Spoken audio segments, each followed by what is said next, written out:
Halo, jumpa lagi dengan Bahas Cepat. Kali ini kita akan membahas film yang berjudul Croc. Film bergenre horor ini tahun 2022 yang mendapatkan rating 4,5. Seperti apa filmnya? Mari kita bahas bersama. Film diawali dengan dua orang yang lagi berduaan di depan tenda. Sebut saja Mike dan Sarah. Mereka dengan santainya bersunda gurau. Tiba-tiba terdengar suara geraman, tetapi mereka hanya menganggapnya seekor luwak.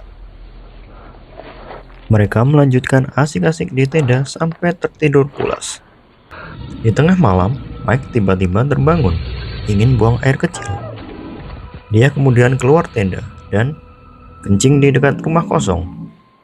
Ketika kencing, perasaan Mike ini seperti ada yang tidak beres. Benar, ketika diperiksa dengan senter HP-nya, ternyata ada buaya kematian yang langsung mengintainya dan langsung meloncat di hadapannya. Dan seketika Mike ini meninggal di tempat. Sarah terbangun untuk mencari Mike. Ketika mencari-cari, ternyata Mike sudah tidak bernyawa dan Sarah terjatuh di sebelah Mike. Tanpa diduga, si buaya kematian sudah menunggunya dan nyawa Sarah pun melayang. Adegan berpindah ke sebuah kastil, yang mana sebut saja Pak John. Pak John ini ternyata lagi mencarikan tempat yang bagus untuk pernikahan anaknya. Anaknya sebut saja Mawar. Setelah deal dengan marketing kastil tua, si Mawar langsung bergegas mengundang teman-temannya untuk melakukan pesta sebelum hari pernikahan. Ketika pesta berlangsung, Pak John datang untuk memberikan ucapan selamat kepada si Mawar, serta memberinya hadiah pernikahan. Setelah itu, Pak John bertemu teman anaknya, yaitu Vanessa. Si Vanessa ini sepertinya menyukai Pak John. Mereka pun berbincang-bincang dan melanjutkan pesta bersama teman-teman Mawar. Sepertinya malam sudah larut, dan si Mawar ini harus istirahat dan berpamitan untuk tidur kepada calon suaminya dan teman-temannya. Calon suami Mawar ini sebut saja Ronnie. Di acara seperti ini, ternyata Mawar mengundang Lisa, yang merupakan mantan Ronnie. Ini parah, karena ternyata mereka berdua masih ada rasa. Ketika Mawar tertidur dan teman-temannya lain lagi sibuk pesta, si Ronnie dan Lisa ini malah diam-diam keluar kastil dan menuju bangunan kosong. Sepertinya yang mereka tempati ini adalah kandang, dan mereka pun berasik-asik ria di dalam kandang. Ketika sedang asyik-asyik, mereka dikagetkan dengan geraman buaya. Namun mereka menganggapnya hanya suara rubah. Tanpa disadari, buaya kematian sudah di depan mereka dan langsung menyerang mereka. Tapi di sini si Ronnie bisa lolos dengan loncat lewat jendela kandang. Namun tidak dengan Lisa. Si Lisa tidak bisa berbuat apa-apa dan pasrah disantap oleh buaya kematian. Di sini si Ronnie hanya bisa melihat Lisa disantap buaya dari jendela. Ronnie pun kabur dengan baju yang penuh darah akibat muncratan darah Lisa. Setelah di kastil, si Ronnie langsung ke kamar mandi untuk membersihkan diri. Setelah itu, dia berpapasan dengan Pak John. Nah, di saat berpapasan, Pak John ini memperingati Ronnie agar tidak mengacaukan acara pernikahan. Hari sudah pagi. Para teman-teman Mawar lagi membuat sarapan. Setelah membuat sarapan, para teman-teman Mawar sudah bersiap berdandan untuk menyambut para tamu undangan. Para tamu undangan sudah mulai berdatangan. Para teman dekat Mawar ini juga tampak bersiap untuk mengiringi pengantin. Tapi ada satu anggota yang kurang, yaitu si Lisa, yang sebenarnya sudah menjadi santapan buaya kematian. Di sini, Pak John membantu mencari si Lisa. Pak John ini mencari di luar kastil. Pak John mencari hingga keluar kastil. Dia mencari sampailah di kandang kosong. Pak John menemukan tengkorak manusia yang diduga tengkorak Lisa. Ketika sedang menyelidiki, tiba-tiba si buaya kematian datang untuk menyerangnya. Buaya kematian ini langsung menggigit kaki Pak John. Tapi di sini Pak John tidak mau menyerah.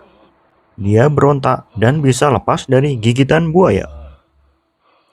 Seketika itu, dia pun memanjat ke atas loteng agar tidak terkena serangan buaya kematian ini. Si Mawar mulai mencemaskan ayahnya. Dia menelpon tapi tidak terangkat. Karena HP si Pak John ini jatuh di dekat si buaya. Karena buaya ini tidak bisa memanjat, ia pun pergi mencari sasaran lain. Pak John akhirnya bisa turun dan keluar untuk menyelamatkan diri. Adegan berpindah ke si Mawar dan si Vanessa yang sedang berjalan menuju altar pernikahan. Yang seharusnya di sini si Mawar didampingi oleh ayahnya. Para tamu undangan sudah bersiap menyaksikan janji pernikahan dan fotografer pun sudah standby di posisinya. Tanpa diduga, ternyata si buaya sudah standby juga dan serangan pertama dimulai. Serangan pertama menjadi milik fotografer. Satu nyawa pun melayang. Para tamu undangan berhamburan untuk menyelamatkan diri. Si buaya tidak berhenti di sini. Dia mengejar para mempelai pria dan wanita. Serta tamu undangan tidak luput dari sasarannya. Saat menyelamatkan diri, si Roni terkena sambaran buaya di kakinya hingga terluka cukup parah. Tapi mereka berhasil masuk ke dalam rumah. Di sini ternyata penghulu dikejar sama si buaya dan menyelamatkan diri masuk ke dalam rumah bersama si Roni dan Mawar.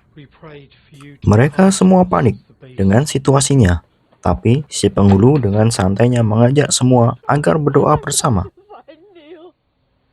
Adegan berpindah kepada Vanessa yang berlari menyelamatkan diri bersama tamu undangan. Sebut saja Mila. Si Mila ini sangat panik karena terpisah juga dari suaminya. Suaminya sebut saja Neil. Nah, ketika akan berlari menyelamatkan diri, si Mila ini terpeleset sepatunya sendiri dan mudah bagi buaya kematian untuk memangsanya. Buaya ini menyerang si Mila hingga si Mila perutnya robek dan usus si Mila keluar. Tak berserang lama, suaminya Mila mencari istrinya. Dan dia kaget ketika si Mila sudah sekarat. Dan ternyata si buaya kematian ini malah menunggu di tempat tersebut. Sepertinya si Neil ini dalam jangkauan serangan si buaya. Dan tinggal di hub, nyawa Neil pun melayang. Adegan berpindah lagi ke tempat kolam renang yang di dalamnya ternyata ada Mia dan Sarah. Buaya kematian ini tampaknya tahu. Seketika, buaya itu pun menerobos pintu masuk kolam renang. Mia dan Sarah panik, hingga si Mia terjatuh di dalam kolam renang. Dan mudah bagi si buaya untuk memangsanya. Saat itu juga, Sarah berlari keluar. Tapi, buaya tak membiarkannya lolos. Dan tentu saja, Sarah menjadi korban juga. Di saat itu, di rumah, si Roni, Mawar, serta teman-temannya merencanakan strategi untuk membunuh si buaya. Hingga mereka beradu mulut. Mereka beradu mulut satu sama lain karena timbul rasa takut bercampur panik menghadapi situasi yang seperti ini. Berpindah ke si Ami yang berada di dalam mobil. Ketika mencoba untuk tenang, dia malah dihampiri oleh buaya kematian. Teman-teman yang berada di dalam kastil melihat. Mereka menyemangati agar si Ami bisa kabur dengan mobil. Tapi nahas, mobil pun tidak bisa dinyalakan. Tak jauh dari parkiran mobil, si Vanessa dan Pak John lagi berdiskusi untuk masalah penangkapan buaya kematian ini. Lebih tepatnya, mereka berdebat. karena Pak John ini merupakan seorang petugas penyayang binatang. Dia mengharapkan agar buaya ini ditangkap hidup-hidup. Tapi tidak bagi Vanessa yang ingin buaya itu segera binasa karena telah banyak memangsa manusia. Terdengar si Ami meminta pertolongan dan Pak John ini segera menghampiri Ami.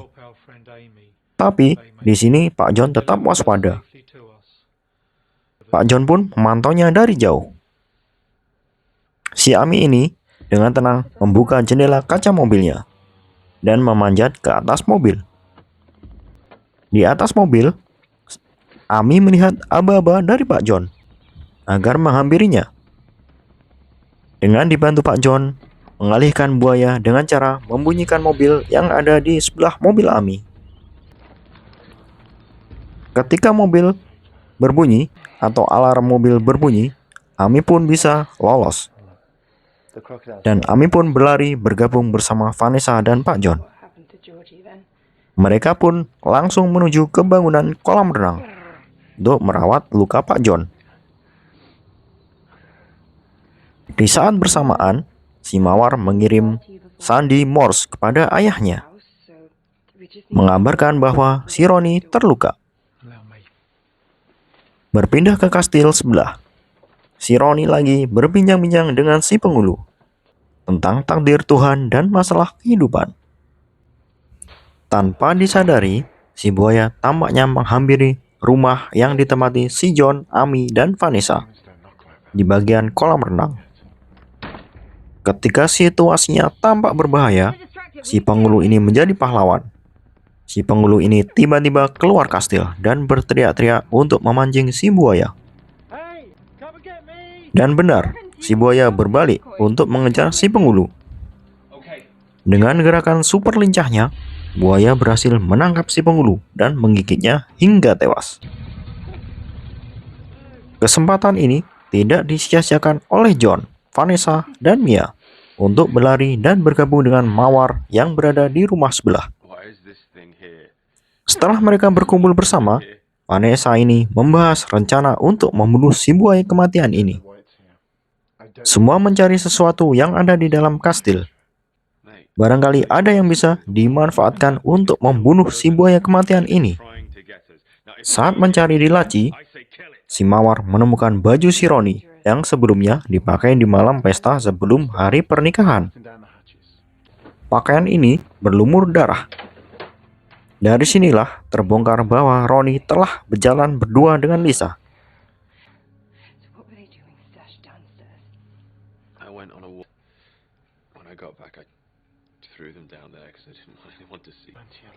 Dan hubungan mereka usai sampai di sini.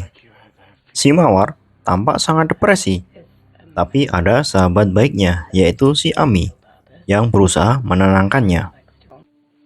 Setelah semua tenang, si buaya ini berusaha menerobos masuk rumah. Karena pintu tidak dikunci, buaya ini dengan mudahnya masuk ke dalam rumah. Tapi semua orang yang ada di dalam rumah sudah siaga, berjaga-jaga kalau buaya ini menyerang.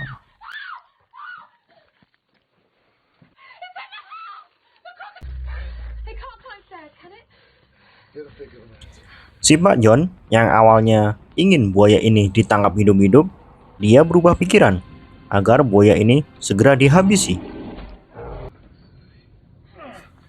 Si Pak John ini memerintahkan teman si Roni untuk mengambil senapan yang ada di dalam mobil. Tetapi ada satu masalah baru, yaitu kunci mobilnya berada di ruang tamu yang di tengah-tengahnya ada buaya.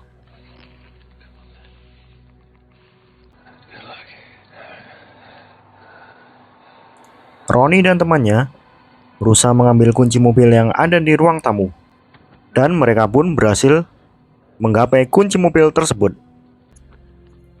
Setelah mendapatkan kunci mobil, si teman Roni langsung bergegas keluar melalui jendela yang ada di kamar. Teman Roni ini sebut saja Johnny. Johnny bergegas untuk menuju ke arah parkiran mobil. Setelah mendapatkan senjata api, Johnny bergegas kembali ke rumah untuk berencana membunuh buaya ini dengan tangannya sendiri. Namun, lagi-lagi tanpa diduga, si buaya tidak mempan ditembak atau buaya ini kebal senjata api. Keadaan semakin sulit, ditambah Pak John tidak bisa bergerak akibat luka di kakinya. Dengan pasrahnya, Pak John menyerahkan tugas terakhir ini ke Mawar, si anaknya, agar menemukan cara untuk membunuh si buaya ini. Mawar ditemani oleh Vanessa. Si Mawar ini berpikir cara yang tepat untuk membunuh si buaya. Dan akhirnya Mawar ini menemukan cara yang tepat untuk mengakhiri si buaya. Terfikirkan bahwa strategi yang digunakan untuk membunuh buaya ini adalah dengan memancingnya ke arah kolam renang. Lalu mereka akan mengakhirinya dengan cara disetrum. Operasi dijalankan. Si Vanessa menuju ruang kolam renang untuk mempersiapkan segala sesuatunya. Dan si Mawar bertugas memancing buaya agar mengikutinya. Mawar ini memancing si buaya dengan cara meletakkan potongan-potongan daging rusa di jalan hingga menuju kolam renang. Dan benar saja, si buaya mengikuti Mawar menuju kolam renang. Sesampainya di kolam renang, si Mawar ini harus turun ke dalam kolam renang agar si buaya mengikutinya. Dan benar saja, si buaya mengikuti Mawar menuju kolam renang. Si Vanessa yang sudah bersiap dari tadi, dia menunggu Mawar keluar dari kolam renang. Setelah Mawar keluar dari kolam renang, si Vanessa ini bersiap untuk melemparkan kabel yang bermuatan listrik. Dan benar saja, bam! Buaya ini pun tersetrum. Buaya ini tersetrum hingga meledak. Dengan ini, berakhir juga teror buaya kematian yang menghantui mereka. Oke, sekian dulu film kali ini. Kita akan membahas film-film lain yang tidak kalah serunya. Terima kasih sudah menonton. Sampai jumpa.